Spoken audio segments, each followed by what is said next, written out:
Ladies and gentlemen, you guys know what time it is. You click the video. We're going over the Prydwen tier list. Now, quick disclaimer, we're going to be doing both the Chaos Manifestation tier list that they have, as well as the Seasonal Data tier list. And of course, I have my own Chaos Manifestation tier list up already. I was going to do something else to include Tiphera, but I didn't want to have to do a whole tier list for that. So we're going to be talking about her in this video as well, I'm sure, because we have her at tier 0, apparently. And my tier list is based around the characters that are going to facilitate giving you the best chance to make amazing save data by being able to carry other characters through the chaos mode. Whereas this one, well, apparently if we check out the about the tier list section, they're based on consistency, floor, and flexibility of the character over multiple roguelike runs. That's basically what mine is, sort of, but not as much, because mine is like, well, how much can you ignore that character? Do you need to reroll epiphanies? Consistency. So we'll keep in mind exactly what they say there. Now we'll touch on the changelog real quick. New characters have been released. Tiphera in Chaos. Tiphera is a generic healer, shielder, AP generator, hybrid capable of keeping the team alive and also providing ample resources to help play out your hand more smoothly. Similar to the likes of Mika and Narja, depending on your playstyle or team composition, she can perform even better. Shouldn't be as much of a surprise. We're positioning her in tier 0 along them. We're gonna have something to take. We're gonna touch on that. 9 released with Tiphera, gaining new exceptional powerful teammate. It doesn't matter. It doesn't matter. 9 is already by far the best character in the game. Charon did get buffed up by Tiphera. Malin has some of the highest theoretical damage of any save-based game modes, thanks to the way Dragonspire 5 scales with the rest of her kit. This is true. She's handicapped by checks and balances put in by developers. They're talking about the buff, right? Elasticity. That being said, she is still the highest DPS potential character on like turn 1 in the game. For sure, we've been doing some really cool new busted builds with her as well. Veronica in Chaos. Veronica is played as a support damage hybrid, capable of contributing a meaningful damage to encounters, which is why she was initially placed in the support DPS category. In save data as the game ages, she is almost exclusively played for her supportive abilities. So put her in different categories. It's not hard. You can do that. Either one, I'm not sure. I'm sure we're going to tear apart this tier list with these things. Now, we've been a longtime fans of Selena on this channel, and we never rated her like giga high, but when Serenial came out, Selena got put into like tier 0 for us when it came to outside of Chaos, because she turns a busted character in the form of Serenial into an even more busted character, and it seems like they finally caught the drift on that, and apparently she's going to be moving up to tier 0 when we take a look at this. So let's see what else we have going on in here. Now we do have the Chaos Manifestation tier list first. 9 and Serenial both in tier 0. Most people will agree with this. However, I will slightly disagree with this in the form that 9 literally is so good in this season of CZN that she should be literally in a tier of her own, above tier 0, like god tier. That's where I have her in mind. You can use 9 in basically any 2 characters and beat everything. The other day we were playing and I was running barrel through for the first time, didn't even have barrel leveled up. Forgot to turn on distortion mode, ran through it with 9 barrel and Cassius, who has no synergy whatsoever on the Alyssa card, and it was no different than any other run we did with like a level 1 barrel. So 9 is literally turn your brain off, go in there, super consistent. You don't really care what epiphanies you get. You don't necessarily really care what cards you draw, because you're casting Hue most of the time. If you're using 9 in Chaos though, make sure you're not getting to discard a card at random every turn. And I'm not going to strike that against her, because I never run with that affix anyway, because it induces such an element of RNG. It can turn a god tier winning game team into a lost run just off of that affix alone. And you can plan for everything else you can't plan for discarding a random card every single turn. So that is my thing on 9. She is 1000% in like god tier above everyone else. Serenial is still insane, tier 0, totally fine. It was my first run before I even decided to pull for 9, and we got an awesome deck with that, and she is just as good as before. She's super self-sufficient, don't really care what epiphanies are generated. Her base kit's just insane. Her base mechanics just kind of deal with everything. Awesome character, and she doesn't even have any instinct monsters to kind of poke at in this season. Now we have support DPS in Hugo at tier 0. Mine is like tier like below this, but I have Veronica in like the same sort of category as Hugo does in Chaos Manifestation. This is a little weird, like we were talking about before, where like they have Veronica straight up in support for Chaos Manifestation, but we're not doing that. We're not doing that in Chaos Manifestation. We're not every run, we're not taking our characters in and be like, all right, well, you know what? We're in Chaos Manifestation. We're going to aim to dupe a repost cost 0 7 times this round. I mean, you can only do it 3 times, so you know what I'm talking about. You can't do that here. She's going to be in there. She's going to cast Repost. She's going to cast Sir Kowalski. She's going to Ballista Shot for funsies for like 5,000 damage and carry you. So Hugo goes down a little bit. I think he's still awesome. You can keep him in tier 0, but I think he's just like slightly worse than Veronica would be. So I'd move Veronica over into the tier 0, and she kind of occupies that spot alone in a lot of circumstances as the support DPS character inside of your Chaos run. Now, when it comes to supports over here, Mika, Narja, and Tiphera are all up in tier 0. We're not talking about Veronica in the support category because we just did. Now, my shtick with the support category is that they need to help carry you through the run, especially when you take a look at my list. It's who can you put in your team and kind of ignore, and what do they bring to benefit your party? Who are you spending the AP on? So if we bring someone like Mika and we're not removing cards from her deck because we're building save data for somebody else, we're not duplicating cards in her deck because we're building save data for somebody else, she's just kind of getting the scraps. What are we going to get there off of her? We're going to get like a random Whirlpool sitting in her deck. We'll hopefully get Source of Water at some point. It's going to give you like an AP and a little bit of healing. Super cool. We'll have her base heals to heal a little bit. Fine, but every healer has some sort of base heals to cast, right? So what is Mika really bringing outside of like Source of Water, and maybe you'll get a wave every once in a while?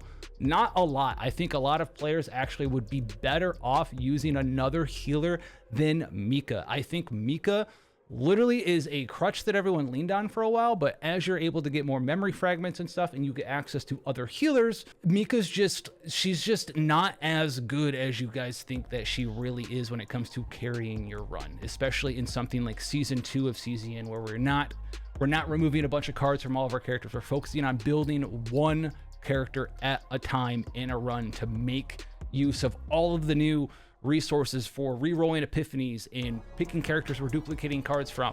It really allows you to focus in on somebody, which means most of the other characters are kind of just getting disregarded. And at the end of the day, if you're not doing any of that special stuff for Mika, she just kind of has like a heal or two. It's cool. She'll make like an AP. That's fine. She'll have some base cards that heal. Now, when you look at someone like so I would move Mika down. I'd move Mika like down to tier 1, to be honest with you. I think she's like kind of overrated, especially with like the other characters we're about to talk about. Now think about what we just talked about with Mika. With her base heal, she'd be like, I heal a little bit. Cool. She's got like the one heal that heals for all the AP you have, which is probably gonna be like 3 in a chaos run. Cool. You know, she does some neat stuff. You're not basing your team around getting certain epiphanies. So when you get someone like Narja in your party, a lot of people are like, oh, Narja doesn't heal that much. Narja's got so much healing. You can even spend no AP on turns a lot of the times in heal for free with Narja, because of her veracity mechanic. Now, I use Narja as a main healer all the time, even if I'm just using someone that hits one time, like 9. You'll be like, oh, you need to hit multiple times. Listen, put Alyssa on your Narja. You'll draw the card that gives you instant veracity. You'll heal like 40, 50 a couple of times from that, and you'll heal like another 100 and something at the end of the battle. On top of that, you also will unlock mealtime eventually, and you can spend very little to no AP with Narja in your party on that Alyssa partner and just never lose HP. You'll just never lose HP. It's fine. And then on top of that, if you need to get a little bit of extra healing, talking about Mika's just base heal card, I heal, you have Narja's cards that heal you, and then on top of that, they give you veracity so you can heal off doing damage on top of that. So she's very AP efficient for healing, costing like 1 to 0 a lot of the times, and you don't need all of the other garbage in there. You don't really care if you get any specific epiphanies for her. You just get mealtime unlocked eventually. It's just her ultimate card. You just draw some garbage off of her, you heal for free, you're good to go. Tiphera is interesting that they have her way up in tier 0, and I have an idea of what happened here. Now, Tiphera is a cluster of RNG. When it comes to a character, she can do really good things, she can do really bad things.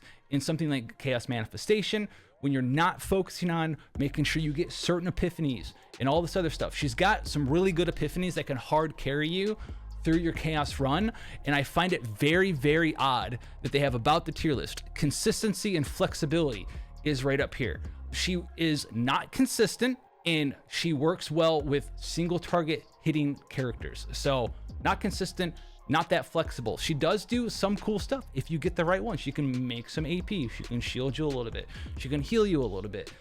But on top of that, she doesn't really do a lot of other stuff. She's not drawing any cards for you. And in fact, a lot of the time she's going to be giving you cards and putting cards in your deck that you don't have a way to get out of the deck immediately, and just is making your deck bigger and bigger and bigger with her creations on like turns 2 and 3 and stuff. When you're drawing your cards, you don't necessarily want to just draw like 2 creations you shuffled into your deck and not any of the cards to do damage. You just kind of stall yourself out and don't do a whole lot. I think what happened here is they maybe went in and tested Tiphera. They're like, all right, well, new controller, let's use her with some of the better DPS in the game, like 9 and Serennial. And they're like, oh yeah, well, the run went really smooth, seemed pretty good. You know, we did some stuff with the certain epiphanies that we got, you know, some stuff happened over here, some stuff happened over there, and the runs were really smooth. And it has nothing really to do with Tiphera. And it has everything to do with the characters they were running them with. Like I said, if you pick a 9, you can pick in Serennial, you can pretty much pick any controller, slap Alyssa on them, and send it, right? And you'll be okay there. So I think Tiphera and Mika, Tiphera should probably move down at least 1 or 2 spots. If we're doing this, I mean, 3 is just like, we need to have like another category, because we just have a lot of stuff just kind of smashed in here. But I would at least move Tiphera down a little bit there. I think out of all of the support characters, if I was to do tier 0, who would I slap them in there? I would do Narja as tier 0. And of all things, honestly, I would smack Orlia up into tier 0 as well. And here's why. Now, you guys might know, if you've been watching the channel, that I used to try to run Orlia, and she was just like, before her buff, just not worth it. Didn't do anything. Her mods were awful on everything she did. The shields were garbage. The damage buffs were garbage. The healing was garbage. Her ult cost 2 and was garbage. Orlia has changed a lot and has benefited from season 2 and the way that it's set up even more so. So all of her buffs makes all of her creations, even at level 1 before they merge, very efficient to generate. You don't hate hitting anything other than Swifty, honestly, but you really like the shields that you can get, the heals that you can get, very low AP cost for the heals and shields you're gaining, and then her ability to proc retain effects on cards, like with Will of Light or her growth card, is big inside of chaos runs, because you can proc a lot of the sport type cards that duplicate themselves, right? You can do a lot of cool stuff with Orlia in that regard. Sport did get nerfed, but just based off of AP efficiency alone and what she allows you to do, I would have Orlia in my party over like Mika or Tiphera like every single day of the week, because you know, you got a little bit of mix of both. You have more than enough healing, you have some damage buffs like you have with Tiphera, but the damage buffs can work with anybody, right? It doesn't need to be just one big hit on one character. It's just, I don't care if you're Maylin doing multiple hits, or Chizuru, or Rin, or Hugo, or like whatever it is you're doing out there, it can work with that as well. And I think Orlia is pretty nice for the synergy she has inside of season 2, coupled with her buffs, make her very, very, very good. Rin down here, or Ray down here, pretty awesome. Ray, as a void controller, doesn't really benefit a whole lot inside of this season in particular. There's no void weak enemies out there. She does suffer inside of your runs if you're not pairing her with either someone that wants to do a combination of void damage or 0 cost or 1 cost, right? A lot of players out there are playing her potentially with like a big hitter like 9, right? If you're using any of these characters that do damage, like Kayron with his big hits, or 9, or Haru, you're not going to get a lot of benefit out of Ray. However, Ray is very nice now. She's very AP efficient, does a little bit of damage, build her some damage, make use of her snack time card, exhausting card, so you don't have to draw them anymore, which is even better than it used to be, because like we said, when you're doing runs in season 2 of CZN, you're not removing all of the cards from everyone's deck. You're focusing on making one deck really good, which means you're going to have some junk cards flowing around like Mika's Whirlpool. In snack time, you can just remove that so you don't draw it again while you're doing the boss. Take the worst card out of your deck, you don't have to see it anymore, replace it, draw some cards, heals a little bit, and then buff up what you're doing there. So I think Ray actually ends up like just fine where she is here. And then my man Cassius, I don't know why they have him all the way down in tier 1. I think Cassius, arguably, depending on the tempo and style of your deck and team, is at least on this tier list 0.5, if not up in tier 0, because a lot of the time what happens to you if you are losing runs is you get a bad hand at the wrong moment, and the monster goes, well, you're gonna die now. And the reason I like Cassius so much with his buffs, and I feel like they did not do any testing or discretionary anything with this character, is he has in his buffs ways to add damage down debuffs to the enemy. His EP skill is very cheap and is even better now, which gives negative morale to the enemy. It's 3, and then if you have one of his ego manifestations, it's like -5 morale stacks to an enemy. It'll turn an attack that it's going to hit you for like 1,100 into an attack that hits you for like pennies. At pennies on the dollar. You just don't take any damage, you don't care. And on top of that defensive utility added to his EP skill, we like card draw, right? We like card draw and cast manifestation. Listen, for EP, you're gonna generate 2 quest rewards. 3 out of those 4 quest rewards draw a card. The only one that doesn't draw a card is 000.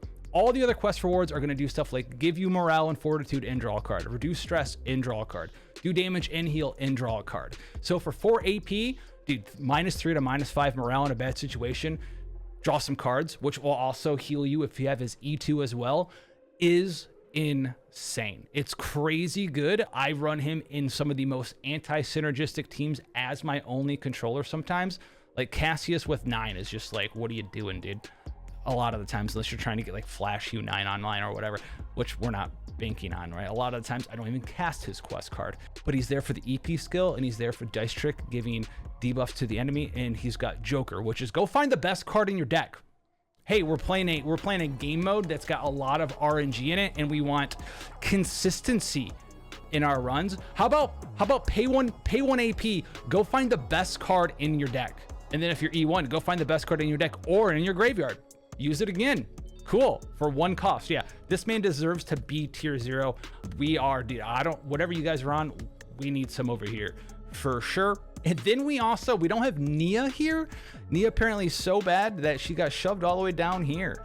All right, we got Nia in the bot lane, and I agree with this. I don't really like, I know she got buffed. Nia inside of cast just isn't that good. She's just not that good. Throw it on there and keep Mika down here and swap her with Cassius, move her down 1. Yeah, I like that a lot. Now moving into the support DPS, Calliope. I think Calliope in this season of Chaos is like, if you're like a tank down person, kind of fine. You can run her in there as a support DPS if you have her ability to proc Celestial for Calliope quite often. She's going to be good, right? And so if you have that ability, I can understand the 0.5 rating. If you're running Calliope in your team and you don't have any other characters that's going to proc Celestial and stuff, right? You're not focusing on the cards. We're not duping multiple of our Calliope cards every time we're running Chaos anymore. We're not chaining Silver Rains and stuff, right? It's not happening. If she's just kind of hanging out and getting random cards and doing stuff, she can provide some nice big shields. It's kind of cool. A lot of the times though, for defensive utility, if you're running a DPS, you have a setup that's good to go. If you're playing aggressive, you don't really need a ton of the shields. You don't really need a lot of the heals, but I can understand her being here, and she deserves this ranking if you're playing characters that synergize with her in some way, shape, or form. Maylin being 0.5, we need to bump this girl down at least like 1. I understand that, like, if you put Maylin in 0.5, like, who takes 0.5? I'm fine with nobody. I'm fine with nobody taking 0.5 if that's what we're going to be doing here for Chaos runs. In fact, what I would do, scrolling down because I thought she'd be here, I take Maylin out of 0.5 because, you know what? Yeah, you can reroll Epiphanies. You can do all this other stuff. It can be consistent. But if you're spending your credits rerolling Epiphanies for a character you're not necessarily trying to make a deck for at the time, they're just there to try to carry you, you're taking the resources you're gaining that you should be putting towards making a perfect deck or close to it into someone that's just there to do damage, and you're trying to scrape through your manifestation run.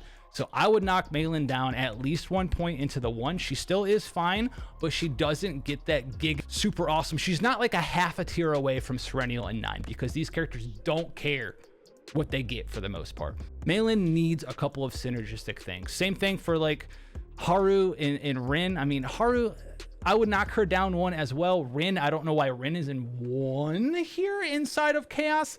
I would knock her down at least 1 or 2. Chizuru, you could put up into 0.5 just because of the AP efficiency she can bring you. I think her buffs are really good for that reason. If you're looking for some AP efficiency off of her quest, because the downside of inhibition where you can't gain AP from other sources, other party members, isn't that big of a deal. inside of your chaos runs because your decks aren't loaded up with a bunch of divine epiphanies, gain a bunch of AP. So if you're not playing Chizuru with a character like Tiphera, who's trying to give you a ton of AP, and that's like her shtick, right? Then I think she's very prominent as that support. I actually think of her more as like a support DPS than I do a DPS, but that might just be me. Barrel in one, I can see that. It's fine. You can draw 3 cards. It's okay. Like I said, you can run her with basically anybody. You're gonna draw 3 cards. It's fine. You'll do a little bit of damage. It's okay. I don't really think she's doing a whole lot else. You should probably be spending your AP on your damage dealing cards, and not like the cards that you've retained on your barrel or whatever, but you can get a little bit of damage at the end of the day off of that. She doesn't really care too much what epiphany she gets. She can get some that pop off, but we're not going to grade her on having the, when I retain a card, do extra fixed attack damage at the end of the turn, and I put spores in my barrel, and it's really cool inside of all of my chaos runs, because you're making sure you're spending your resources, not building a deck for barrel, just making barrel a little bit better, and then trying to go build somebody else and splitting your attention in 2 different ways. That's how you end up with substandard, almost good but not amazing chaos decks. Magna here, I would move her down. I do not like traditional vanguards, spending AP on them for tanking up and doing all the stuff and counterattacking. Listen, I love the playstyle myself. All right, there's nothing better than just big bruiseries, smack them, watch the enemies blow themselves up. But for efficiency, getting through chaos runs, do you want your run to be 45-50 minutes long and you scrape your teeth and maybe get through it? Or do you want your run to be 20 minutes long and you close your eyes the whole time and you got through it very easily? So I think we all know what we want there. And even having someone in tier 1 next to some of these characters in 0, if your runs are taking twice as long, you're more than 1 tier away, okay? That's the rule here. Now we're getting into 0.5. I don't disagree with a lot of these outside of 1. So like Luke is okay here. Charon, I would move him down because like he needs so many specific epiphanies. Luke's fine. Maribel Vanguard down. Tressa into the dumpster, my girl. Tier 2. Yuki, she got buffed or whatever. She's probably fine here just because of the order weakness of the enemies. That's okay. And then the Renoa slander needs to stop, my friends. Renoa, I think, is one of the easiest characters a lot of the times to run through chaos as like your damage dealer, just because she's got so many different decent epiphanies that all kind of like want to do the same thing. She's got cards that are like setup cards and cards that are payoff cards, and she's got a decent mix and match of both of them. And it doesn't really matter which epiphanies you get for which ones, because they always stay setup cards and they always stay payoff cards, right? So if you're drawing cards and doing cool stuff and making dirge bullets, there's cards for that no matter what epiphanies you get. There's like 2 to 3 different payoff cards that do more damage the more dirge bullets you have as well. So I think she's a lot better than people give her credit for, and I would actually put her up into where Maylin is a lot of the times. I just think she's solid like that, honestly. Amir, I think you would move Amir up for this season because she is order, because so many of the boss mechanics, and I have her rated not bottom, even though we usually rate her bottom for this season, because so many of the boss mechanics are like, okay, I'm taking a breather, I'm gonna hit you really, really, really hard. I'm taking a breather, I'm gonna hit you really, really hard. In her ultimate card, that just like makes it so you decide not to take damage, even though it has exhaust, can be, if you're a newer player, the linchpin between like you failing a run and you getting through that run, and you get her for free. She's right there. You don't have to put any resources into her. You can turn on the dimensional assist thingamabob that we have now and do pretty good. She's gonna do pretty well on these defensive type teams. She doesn't really need to be defensive herself. She doesn't really do a lot until you unlock epiphanies, but if you get like Full Metal Hurricane and some of the other stuff going on there, super cool there. She's got a lot of synergy with some of the neutrals in the game that you can find in season 2. She's got a lot of synergy with the equipment in there as well, which I think hasn't been factored into like any of this tier list. And she's basically like a not so good version of 9, but she does have that get out of jail free card. And unlike Cassius, who has that attached to an EP skill, basically ready to go whenever you want, for the most part, you have to draw her card for it and you have to unlock the card first. And she's not going to jut up to like tier 0 because she has that get out of jail free card or whatever, but she definitely belongs in a different tier than like Lucas and Owen, for sure, who I agree with being down there as well. And Selena, if you're using Selena with a DPS character who's trying to attack multiple times in a lot of ways, then she's pretty decent, but I don't think she's like broken by any means. But I think she can be pretty AP efficient. The one thing that keeps me from going, yeah, dude, Selena should go in there, is because like she can be a little inconsistent depending on what sort of things you're trying to accomplish. That being said, if you just want to spend a little bit of AP and get some extra focus marks and attack people for free and do extra attacks that way, you will almost always find a way to do that if you're relying on her to do very specific things like apply passion weakness and re-break enemies, because I'm using Serennial and that's really what I want her there for. You're not always going to get that option, but she's got enough epiphanies that no matter which way things line up, you should find a use for her, even if it's something as simple as some of her epiphanies that turn into like attunement when you draw this draw card is very good in season 2 because you're not removing a lot of cards out of your deck. So even having a card that's like, well, I don't want to draw this card, I would rather have it out of my deck, since it attunements and just draws the card and replaces itself anyway, it actually makes your runs a little bit smoother there. So I would like move her up to like tier 1. I think she's pretty good there. Now let's look at seasonal save data.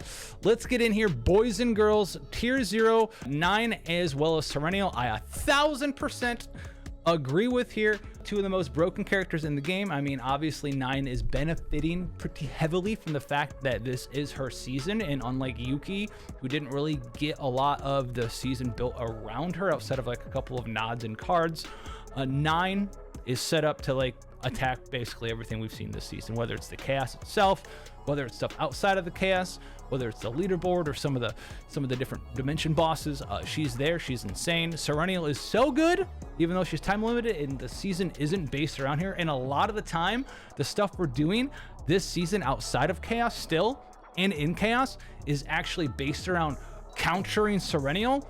She's still that good and she still doesn't care. And a lot of it has to do with, I see they added a new tag to it here. A lot of it has to do with Selena. Now, tier 0 support DPS in the form of Selena. I will say this, I think the only reason this is here, and I'm sure if I scroll up and like change log or something, it'll be in here. It's probably like if you're using a certain person, and this is if you're using Serennial.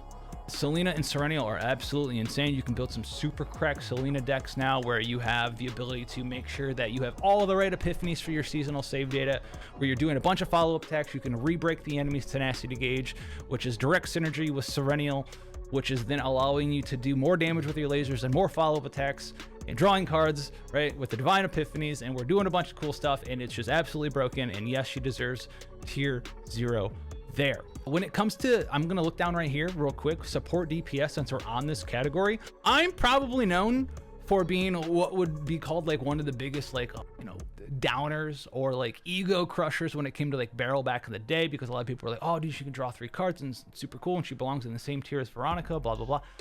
Doesn't I'm actually surprised though that they don't have her in tier 0. I think Beryl, under the specific circumstances that we have for seasonal save data and the way that she works with a lot of the content right now, in the builds that are available for her because of the changes to other characters, she's very, very good. In the one circumstance where you get her upgrade card, where it's like every time you've retained a card with Beryl this turn, do an extra attack at the end for like 150 or whatever. You go make a Beryl deck, you get 4 of that bad boy, you have 4 of her upgrade cards ready to rock and roll, which means every time you retain something, you do 4 shots for 150% extra attack damage. And that build existed for forever, but there wasn't very many ways to just give her a ton of retain cards. And I know they nerfed Spore, but what you do is you give her a Spore card, you combine her with like Orlia, and you just dupe the ever-living crap out of the Spore cards, and then dupe them all again with Villa Light, and you just end up at the end of the turn have retained so many cards with Beryl that turn that you just turn into an actual machine gun, and you just do a bunch of damage for free, like crazy amounts of damage for free. And on top of that, it also directly avoids the Great Rift, the way that the Great Rift is designed right now, where it like punishes you for hitting it multiple times. They're extra attacks, they're not actually attack cards or anything. So it cheeses the crap out of the boss. So that's super fun. Don't we love that? It's pretty cool. So I think she deserves to go into tier 0. I have no problem with Hugo being around, you know, tier 0.5 as a support DPS. Veronica being tier 0 standalone, I draw a bunch of cards. Yeah, I agree with Veronica being tier 0. That's fine. Draw a bunch of cards, gain some AP. Very nice there. I would put Cassius up into tier 0 still. There's a ton of builds. You can go see all of the shorts on the channel of all of the different utility team compositions that you can build around Cassius, and he is no longer the infinity outlet that he was before, But the thing that Cassius does extremely well is if you have a concise idea of a team composition you want to put together, Cassius is the king of consistency. Between Joker, you can set up a lot of different synergistic, like, what's the word I'm looking for, Josh? Like an engine. You can set up like an engine with the different spore cards in combination with Orlia, so you can draw a bunch of cards out with his own quest reward, where you use a card from each person. Very easy to draw at least 3 extra cards with Cassius. You get the 0 cost devil dice to draw cards that way. Maybe draw 2 cards per devil dice, draw a card again in an AP with devil dice. He's very easy to make a deck for, and also doesn't require a lot of FMP for his decks, which means that you can make Cassius basically whatever you need him to be, because you're going to have like 100 to 120 like extra FMP, just kind of whatever floating around, right? You move the 3 different neutral cards that he has plus some of his other chaff for your seasonal save data, and you're gonna have like 120 extra FMP to throw around with. You can put something in there like Spirit K-Fox to go grab Malin's Dragonspire and put like a 3rd Malin's Dragonspire into play there. If you're generating a bunch of AP, I'm trying to hunt for that right now. So I can do like 3 Malin Dragon Kicks all for like 30 hits each. Do like 90 Dragon Kicks all in one turn, all with like infinity morale. So he's exceptionally powerful. He's not very powerful looking on paper and isn't that good outside of a well-built team, but it's the same case with what he was before, right? He needed that specific team, and he's got a lot of teams that you can use him in as long as you're doing some cyclical cycle stuff with a lot of these 0 costs out there. So he's great there. Narja, I think I'm fine with Narja on 0.5. Orlia, I'm probably fine with Orlia on 5 here as well. For the most part, if I'm gonna move Cassius up, maybe I'll move Orlia up. Before the Spore nerfs, would I put Orlia into 0? Before the Spore nerfs, I would have put Orlia into 0 because of the way that she directly interacted with the Spore mechanic in conjunction with her Softie mechanic. And she allowed you to do just, I think, what did we almost say, like 10 million damage on like turn 10 with just one Hue Extreme, right? Like crazy. Can't do anything like that now, but she still has a lot of good team synergies that you can do. And speaking of these team synergies and these team cyclings, right? I put up the other day, if you want to go check it out, like Cassius Orlia, right? Spores together in conjunction with a DPS Mika, and we did all of the tower with her eyes closed. Couldn't even take damage. Was super fine. Didn't even take that long. So yeah, pretty good characters there. Ray, I think, deserves here. Tiphera, 0.5. With specific partners in specific builds, I can agree with this as well. She's a very strong character right now for this season because of all the different things that the season is based around. If you're using her with the 3 characters she's intended to work with as of right now, which is 9, Kayron, and Haru, in my opinion. Outside of that, though, if you just want like a generic character that can do some other stuff, maybe look at some of the other supports up here like Veronica or Cassius or Orlia. That way, though, I do think that she does belong in 0.5. I think she is a strong character with the right build this season, so I'm going to leave her right there. Tier 1, we have these guys down here. Yeah. Oh, we skipped that. We skipped these. Excuse me. Kayron and Malin. Malin, if we're talking about seasonal save data and what you can do with her, if I get what I wanted with Cassius, the Spirit K-Fox thing, I should be able to turn 1 phase the first boss in Great Rift with the Malin team, where you just kick, and then you kick the boss, and then die, and then move on to the next one. It is good. She is tier 0, I do believe, still with seasonal save data. It works great with a lot of the characters up here as well, and I believe she goes into tier 0. Funny story, I was like, oh, what am I gonna do? I went in with Malin, and I kicked both the hands and left the boss, and it put me in gold 4.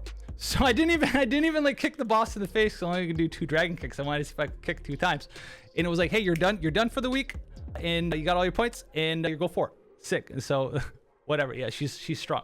She did an eighth of the Great Rift by kicking 2 ads, and I don't have to do the Great Rift anymore unless I want to climb the leaderboard. So that's how strong she is. Kayron, very good. With Tiphera, got buffed up that way as well. Hugo just kind of hanging out. Tier 1, I don't mind all of these characters being here. Haru, potentially, you could say, You could do like a Haru Tiphera something team. She's pretty strong as well. I think Kayron could be up there. Haru with Narja and reducing the cost of her anchor shot and spamming it is pretty good as well. If Kayron's going to be here by himself, is that fair? I think we'll leave them all in one. I think Kayron's got some play right now with what's going on here. I'm not gonna be like too vocal on like who's the most busted between 1 and 0.5. I think they're fine right there. Nia, I love Nia to death. Nia lost like all of her synergies in season 2, so we don't have Forbidden Eternal Hunger anymore, and they also nerfed the Dimensional Cube, which gave you like a infinitely stacking 10% damage buff. That no longer exists either. So there's a lot of whys when I'm looking at why is Nia in my team. Is Nia and Veronica, are they like close to each other? The only use case scenario is you get the Adagio, where you discard a card, you go find 2 cards of the character that you discarded, right? You throw that into your hand, you get both of those. She's fine there. Mika being one, there's certain teams where you want to go and grab like the 1 cost source of water that gives you 2 back, and you put like draw a card on it. And so many different things are hitting you for small amounts of damage anyway, that, well, that card reduces its cost by 1 if you've healed with anything else that turn. So your first one, if you dupe it, 3 times, your first one will cost 1 AP, heal you, give you 2 AP back, and then it'll draw a card because it's got the divine draw on it. And then the other 3 will cost 0 for the rest of the turn. So you're gonna be able to generate 7 AP on average with your Mika, draw 3 to 4 cards, if you're doing that as well. So she's pretty decent if you're an AP hungry team out there, although she's not the only person that can do stuff like that, but it is still pretty powerful out of the box and not too difficult to gather either. So I think 1 is probably fine for her there. Tier 2 Tressa needs another rework. They bombed this character. Lucas is kind of garbage. Amir, Chizuru, Slander. I think Chizuru deserves to go up by 1 in some of these exhaust builds. I have a really cool like Oni build that like it generates the 2 moon slashes, and it's got divine draw a card on it, and you play that with Flash Hue 9, and you're drawing a bunch of cards. You have the Flash Hue generations to reduce the cost of Hue for your 9, and then you pair her with like Narja, which has like every time you use Veracity, reduce cards cost in your hand, and then you give that one draw a card divine as well. And so you're just drawing cards with one of those 2 things, generating exhaust cards, exhausting cards, reducing cards in your hand, which will lead you into drawing more cards with either one of the 2 of them, and just spamming Flash Hue a bunch as well, and generating a ton of Veracity. It's really fun, and you get the benefit off of the cost reduction off Chizuru. You get the benefit off of using the exhaust cards of Oni. You also get the Karmic Flash exhaust in a build like that, and I think there's some big synergies that people don't really play around with that much with her, and I think she deserves to go up at least 1. And I honestly do believe that Chizuru stop looking at her as a DPS and looking at her more as a support DPS. But hey, what have you there? That's just going to be it. These other ones here, I think Renoa deserves to go up at least 1 as well, with all the exhaust support synergy we have going on nowadays. And I think she just works pretty well out of the box. These 2 vanguards, listen, vanguards are just the typical vanguards, right? That just aren't like, hey, I'm gonna heal you for 20,000 damage every turn. They just don't compete. It's its own playstyle. It's a slower playstyle. I love the playstyle. I don't use it that much because it's so inefficient now, and because it's so inefficient, I'm just gonna have to leave them down here. And Owen has 1 meme build that I'm working on as a support, where you have the ability to put, what is it, negative fortitude stacks on the enemy. I think he's got a 1 cost that puts 4 negative fortitude stacks down on the enemy. You dupe it a couple of times. You give him the seasonal Spore Vanguard / Striker card that's got exhaust 3, retrieve 2 on it. You use him with Maelin.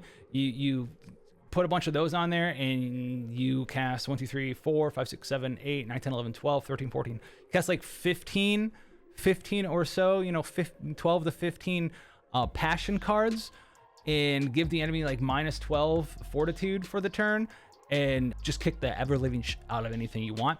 Outside of that, though, he's not usable with anybody, and I would actually put him down in tier 2 there. That is going to be the breakpoint here. Let me know what you thought about our breakdown of this one. I didn't want to do a whole Chaos Manifestation tier list to talk basically about Tiphera, because we just released the season 2 one. If you want to go check that one out, it'll be in the description, guys. Happy Saturday. Hopefully I get this out there for you today. If not, it'll be Sunday, and I'll catch you guys in the next one.